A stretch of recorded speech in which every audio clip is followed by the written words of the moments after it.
आज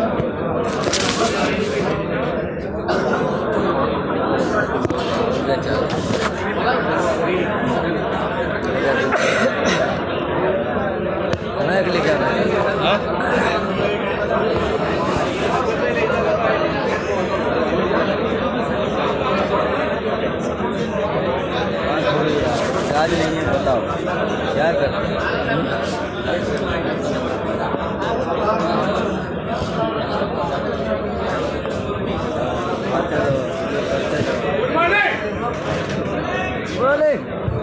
good morning. कैसे हैं आप लोग? आज का मेरा टॉपिक है accident. Near miss accident. Accident कैसे होता है? अगर एक्सीडेंट हो जाए तो हमको क्या करना चाहिए, और एक्सीडेंट से बचने के लिए हमको क्या क्या उपाय करना चाहिए? क्योंकि एक्सीडेंट बहुत ही डेंजर, बहुत ही खतरनाक चीज है। इसके लिए एक्सीडेंट एक बहुत ही हालत खराब करने वाली चीज है। एक्सीडेंट एक ऐसी इवेंट है, एक ऐसा कार्य है, एक ऐसी परेशानी करने वाली चीज है जो बिना सोचे समझे अचानक में हमारे साथ हो जाती है।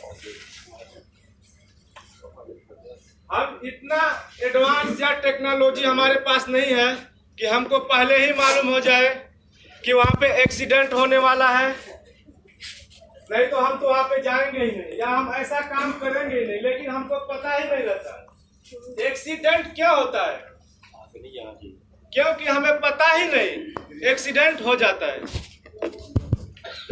अनकम्प्लीट एंड अनप्लान का मतलब यह है कि हमारे पास कोई प्लान ही नहीं रहता है और एक्सीडेंट हो जाता है, और एक्सीडेंट को कभी भी कंट्रोल नहीं कर सकते।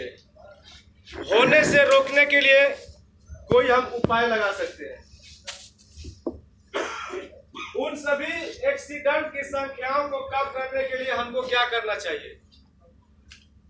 अगर हम पैदल हैं तो रोड के किनारे जो येलो लाइन की पट्टी होती है, जो लाइन होती है, हमको उसके किनारे चलना चाहिए। और अगर हमको रूम से मार्केट या मॉल या शॉपिंग मॉल में जाना है, अगर हमको रोड क्रॉस करना है तो हमको अचानक में रोड क्रॉस नहीं करना चाहिए। हमको पहले रुकना चाहिए, देखना चाहिए। अगर सिग्नल है तो जब तक ग्रीन सिग्नल नहीं है हमको रोड क्रॉस नहीं करना चाहिए, वहां पे रुक जाना चाहिए। उसके बाद अगर हम घर पे होते हैं, अगर बाइक चला रहे हैं तो हेलमेट, अगर हम फोर व्हीलर जैसे कार, बस, ट्रक और भी कोई ट्रांसपोर्ट की अगर हम कोई गाड़ी चला रहे हैं तो हमको सीट बेल्ट होना जरूरी होता है। उसके बाद सबसे पहले हम अपने गाड़ी का स्पीड लिमिट कंट्रोल में चलें, क्योंकि आदमी जोश में होश खो बैठता है। अगर हमारे आगे कोई गाड़ी निकल रही है तो हम ये सोचेंगे कि कैसे हमारे आगे वो गाड़ी निकल रही है, हम क्यों ना उसके आगे हो जाएं। इसके लिए आदमी अपने जोश के साथ में अपना होश खो देता है। इसके लिए जब सावधानी हट जाती है दुर्घटना घट जाती है। आप रोड के किनारे शाइनिंग बोर्ड लगा रहता है, आप देखते होंगे, उस पर लिखा भी रहता है सावधानी हटी दुर्घटना घटी। इसके लिए कभी भी आप अपने दिमाग स्थिर करके गाड़ी चलाएं, और कभी भी अपने लाइन में रहे, किसी गाड़ी को ओवरटेक मत करें, आप हमेशा सुरक्षित रहेंगे। उसके बाद नियर मिस क्या होता है? नियर मिस का मतलब यह, नियर का मतलब पास, मिस का मतलब कोई चीज छूट जाना या मिस हो जाना। एग्जाम्पल, जैसे अगर हम ऊपर काम कर रहे हैं और हम हैमर यूज कर रहे हैं, सडनली हैमर ऊपर से नीचे गिर गया और नीचे से कोई वर्कर जा रहे हैं, अगर उनके ऊपर गिर गया तो ये एक्सीडेंट है। और अगर आगे गिरता है, अगल बगल में गिरता है तो ये नियर मिस है। सपोज दैट अगर हम बाइक चला रहे हैं, अगर बाइक लेके कहीं जा रहे हैं, अगर बाइक से हम गिर गए, अगर हमको चोट लग गई, अगर बाइक भी खराब हो गई तो एक्सीडेंट है। अगर बाइक से गिर गए, अगर हमको चोट नहीं लगी और हमारा बाइक भी सही सलामत है, ये नियर मिस है। और इंसिडेंट क्या होता है? एक्सीडेंट के बाद इंसिडेंट है।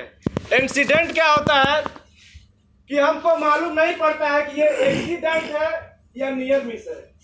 जैसे अगर कोई बाइक चलाते हुए जा रहा है, आप वहां पे खड़े हैं, वो कुछ दूर निकल गया और कुछ दूर जाने के बाद से अगर आपको ये नहीं मालूम है कि वो बाइक से गिर गया, उसको चोट लगी, गाड़ी टूट गई या वो बच गया, ये कंफर्म नहीं होता है कि अगर वो नियर मिस है, एक्सीडेंट है। अगर ये कंफर्म नहीं है तो इसको इंसिडेंट कहते हैं। खास तौर अगर हम घर पे होते हैं या काम पे होते हैं, हमको कहीं ना कहीं आना जाना लगा ही रहता है, चाहे हम बाइक से जाएं, चाहे हम कार से जाएं, चाहे स्कॉर्पियो से जाएं, चाहे बोलेरो से जाएं, चाहे मार्शल से जाएं, किसी भी तरीके से हमको कहीं ना कहीं आना जाना रहता है, चाहे हम अपने पर्सनल गाड़ी से जाएं। ऐसे में हमारे साथ दुर्घटना होने के बहुत ही ज्यादा चांसेस होते हैं और किसी के साथ ऐसे दुर्घटना थोड़े बहुत हुए भी होंगे, उनको मालूम है। लेकिन हम कहीं जा रहे हैं, इस स्थिति में कहीं भी कैसे भी कभी भी हमारे साथ एक्सीडेंट हो सकता है। गॉड ना करे कि हमारे साथ भी ऐसा हादसा कभी हो, लेकिन अगर हो जाए तो हम ऐसी स्थिति में कैसा उपाय करेंगे, कैसे अपने आप को बचाएंगे। अगर हम इसके बारे में कल्पना करना चाहें तो हम नहीं कर सकते जब तक हम उस स्थिति में न पहुंच जाएं। कभी भी अगर हमारे साथ एक्सीडेंट हो जाता है, मैं यहाँ पे थोड़ा ऐसा वर्ड, इमोशनल वर्ड यूज करूंगा, इसके लिए मैं सॉरी बोलता हूँ। अगर हम कहीं जा रहे हैं, अगर हमारे साथ ऐसा घटना घट गया, एक्सीडेंट हो गया, हादसा हो गया, अगर हमारा हाथ टूट गया या पैर टूट गया, अगर हमारे बॉडी से कहीं कट गया, कहीं फट गया, ज्यादा अगर ब्लीडिंग हो रही है, उस सूरत में हमको क्या करना चाहिए? सबसे पहले अपने आप को ये संतोष दिलाना पड़ेगा, अपने आप को ये सुरक्षित दिलाना पड़ेगा कि हम अच्छे हैं, हम कंट्रोल हैं, हमारी स्थिति बहुत ही अच्छी है। क्योंकि इंसान की मौत इतनी आसानी से नहीं आती। इंसान की मौत के सिर्फ दो ही कारण हो सकते हैं। सबसे पहला कारण यह है कि उसका ये दिल धड़कना बंद कर देगा, और उसके बाद दूसरा कारण यह है कि सांस लेने में उसको प्रॉब्लम होगा, यानी ऑक्सीजन की सप्लाई रुक जाएगी, इससे इंसान की मौत हो सकती है। सिर्फ दो ही कारण है, दिल धड़कना बंद कर देगा और उसके बाद इंसान को सांस लेने में प्रॉब्लम होगा, यानी ऑक्सीजन रुक जाएगा, इंसान की मौत हो जाएगी। तो अपने आप को ये कंट्रोल करना पड़ेगा, अपने आप को ये हिम्मत दिलानी पड़ेगी कि हमको कुछ नहीं हुआ, हम बिल्कुल सही सलामत हैं। अगर हमारा हाथ टूट गया, पैर टूट गया, कहीं खरोच आ गया, कट पट गया, तो सबसे पहला काम ये करना चाहिए, अगर हमको खून को रोकना पड़ेगा। इसके लिए आप अपना रुमाल या कपड़ा इस्तेमाल कर सकते हैं। अगर कहीं पे कटा है, उस घाव को दबा के रखिए, दर्द कम होगा, दर्द ज्यादा भी हो सकता है, लेकिन आपको बर्दाश्त करना पड़ेगा। अगर खून रुक गया, ब्लीडिंग रुक गई, तो समझ लिए कि आप काफी हद तक सुरक्षित हैं।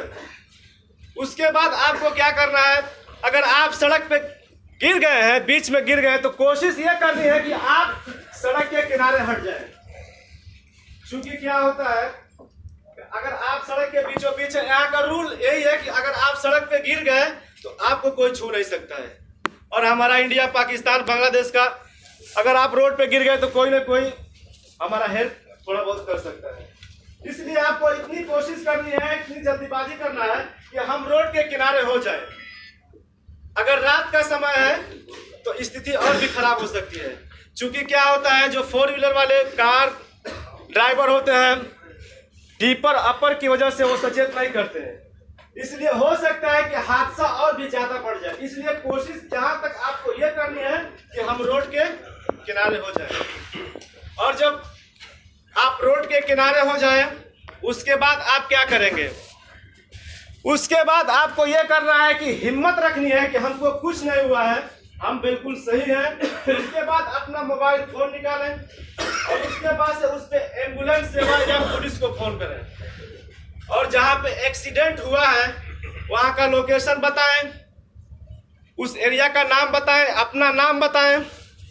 उसके बाद 10 या 15 मिनट के बाद, हो सकता है आधा घंटा भी लग सकता है, जहां पे एक्सीडेंट हुआ है वहां से आपातकालीन का सेवा वहां तक आने में हो सकता है कि थोड़ा लेट भी लगे, इसके लिए आधा घंटा भी लग सकता है। और अपने आप को हमेशा ये हिम्मत दे के, अभी एम्बुलेंस बस आने ही वाली है, एम्बुलेंस बस आने ही वाली है। कभी अगर आप हिम्मत हार गए तो समझ लीजिए कि हादसा ज्यादा बढ़ सकता है।